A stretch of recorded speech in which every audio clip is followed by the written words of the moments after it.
കുഞ്ഞിലെ ഒരു പാവമായിരുന്നു. എന്റെ മുഖം നോക്കൂ. പേഴ്സിന്ന് പൈസ അടിച്ചു മാറ്റിയിട്ടുണ്ട്. രണ്ടാമത് വാശിയുള്ള കുട്ടിയായിരുന്നു. ഇതില് തെറ്റ് ഓപ്ഷൻ സി. ഞാൻ വാശിയുള്ള കുട്ടിയായിരുന്നു. ഞാൻ അച്ഛന്റെ കുഞ്ഞിലെ പേഴ്സിൽ നിന്ന് പൈസ അടിച്ചു മാറ്റിയിട്ടുണ്ടായിരുന്നു. അതാണ് കള്ളം. ഞാൻ പൈസ ഇന്നേ വരെ 1 രൂപ പോലും വീട്ടിൽ നിന്ന് പറയാതെ എടുത്തിട്ട്. പക്ഷെ ഞാൻ വാശി ഉണ്ടായിരുന്നു. ഞാൻ വാശി പിടിച്ചിട്ടുണ്ട്.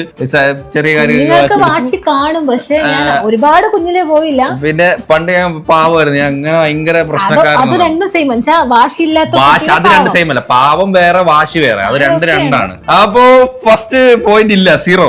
എനിക്കല്ലേ ഒരു പോയിന്റ്. അത് ഇടേണ്ട ആവശ്യമില്ല. ആണോ? എനിക്ക് പോയിന്റ് ഓപ്പോസിറ്റ് പറയുമ്പോ ഇട്ടാ പോരെ.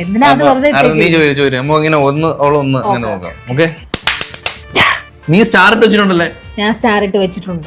എവളാ ഉടായിപ്പോട്ടെ, എവള് തോക്കുന്ന പറഞ്ഞു കഴിഞ്ഞാൽ പോയിന്റിന് വേണ്ടി പിന്നെ ജയിക്കാൻ വേണ്ടി കളിക്കും. തോറ്റു പോകും. അങ്ങനെ കള്ളത്തരം കാണിച്ച് ചെയ്യത്തൊന്നും. എനിക്ക് ഫസ്റ്റ് സ്റ്റാൻഡേർഡിൽ ഫസ്റ്റ് കിട്ടിയിട്ടുണ്ട്. ഓക്കെ, ഞാൻ ടൂറിന് കൂർഗിൽ പോയിട്ടുണ്ട്. ഓക്കെ, ഓപ്ഷൻ 3 എനിക്ക് ഡ്രോയിങ് അറിയാം. കള്ളം. 1ാം ക്ലാസ്സിൽ ഫസ്റ്റ് കിട്ടിയിട്ടുണ്ട്. കൂർഗിൽ നീ പോയിട്ടുണ്ടെന്നാണ് എന്റെ കോളേജിൽ നിന്ന് പോയിട്ടുണ്ടെന്നാണ് എന്റെ അറിവ്. ഉറപ്പിച്ചെങ്കിൽ ഞാൻ പറയാം. പിന്നെന്താ പറഞ്ഞേ? വേറൊരു ഓപ്ഷൻ പറഞ്ഞേ. എനിക്ക് ഡ്രോയിങ് അറിയാം. ഡ്രോയിങ് അറിയാം. 1ാം ക്ലാസ്സിൽ ഫസ്റ്റ് കിട്ടിയിട്ടുണ്ട്. അത് നുണയാ, പച്ച കള്ളം. ഞാൻ കൂർഗ് പോയിട്ടുണ്ട്. നീ കൂർഗ് പോയിട്ടുണ്ട്?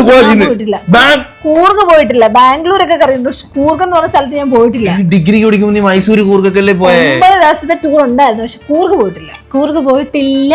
ഞാൻ അതുകൊണ്ടാണ് എഴുതിട്ട്. കാരണം എനിക്കറിയാം ഞാൻ ടൂർ പോയിട്ടുണ്ടെന്ന് അറിയാം, ബാംഗ്ലൂർ പോയിട്ടുണ്ടെന്ന് അറിയാം. പക്ഷെ കൂർഗ് പോയിട്ടുണ്ടെന്ന് അറിയത്തില്ലല്ലോ. ഫസ്റ്റ് സ്റ്റാൻഡേർഡ് അമ്മയെടുത്ത് പോയിക്കോ. എനിക്ക് ശരി, അടുത്ത ട്രോഫി ഇരിപ്പുണ്ടായിരുന്നു വീട്ടില്. എന്നിട്ട് എന്റെ അതൊക്കെ ഉണ്ട് വീട്ടിൽ ഇപ്പോഴും. ഒരു വട്ടത്തിലുള്ള ട്രോഫി. വട്ടത്തില് സ്റ്റാൻഡിലിരിക്കും ഇങ്ങനെ. മനസ്സിലായില്ലേ?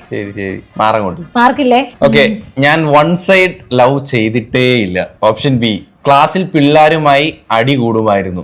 ഓപ്ഷൻ സി, ക്ലാസ്സിൽ കിടന്ന് ഉറങ്ങിയിരുന്നു. ക്ലാസ്സിൽ കിടന്ന് ഉറങ്ങാത്ത പിള്ളേര് വലിയ പഠിപ്പികളായിരിക്കണം. ഏട്ടൻ അതല്ലാത്തത് കൊണ്ട് ഏട്ടൻ ഉറങ്ങിയിട്ടുണ്ട്.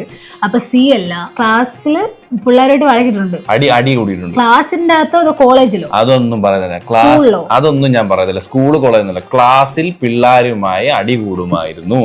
അതിപ്പോ ഫ്രണ്ട്സ് ആകുമ്പോ അടി കൂടുമല്ലോ. പിന്നെ 1 സൈഡ് ലവ് ഒരുപാട് ഉള്ളത് കൊണ്ട് ഏതാ ഇപ്പൊ എടുക്കാന്ന്?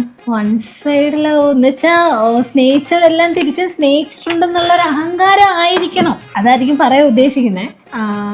1ാമത്തെ തെറ്റി. ഞാൻ ക്ലാസ്സിലെ ഒരു പിള്ളേരുമായിട്ട് ഇന്നേ വരെ അടി കൂടിയിട്ടില്ല ക്ലാസ്സിൽ കിടന്നു. നീ ഇപ്പൊ പ്രേമിച്ചിട്ടുണ്ടല്ലേ?